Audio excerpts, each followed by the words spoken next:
বিষয়টা হচ্ছে কালী পুজোকে সামনে রেখে আমরা প্রত্যেক বছর বিভিন্ন রকমের থিমকে সামনে নিয়ে আসার চেষ্টা করি বিগত 15-16 বছর ধরেই।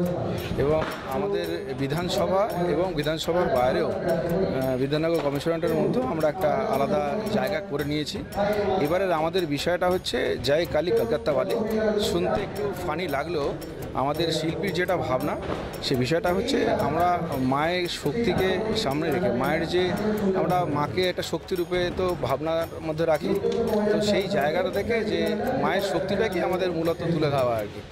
তো শিল্পীর ওপরে আমরা আস্থা রেখেছি, বিশ্বাস রেখেছি, তিনি সুন্দর করে মণ্ডপটা সুসজ্জিত করেছেন এবং আমরা স্যাটিসফাইড এবং দর্শক ভীষণভাবে প্যান্ডেলকে অ্যাপ্রিসিয়েট করছেন।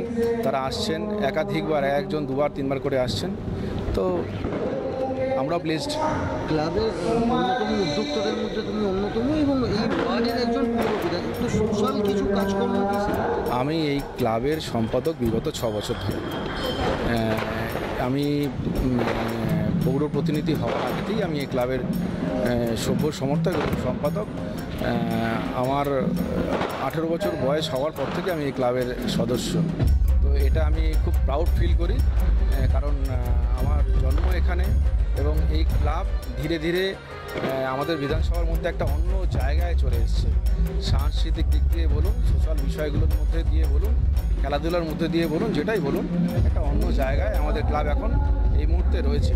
তো আমাদের চেষ্টা সেটা ধরে রাখবার।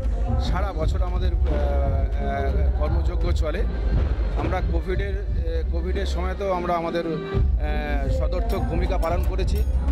আমরা ব্লাড ডোনেশন ক্যাম্প প্রত্যেক বছর করে থাকি এবং সেটা একটা ক্লাব সংগঠন হিসাবে সেটা মানে যথেষ্ট ভালো নাম্বার অফ হিটস।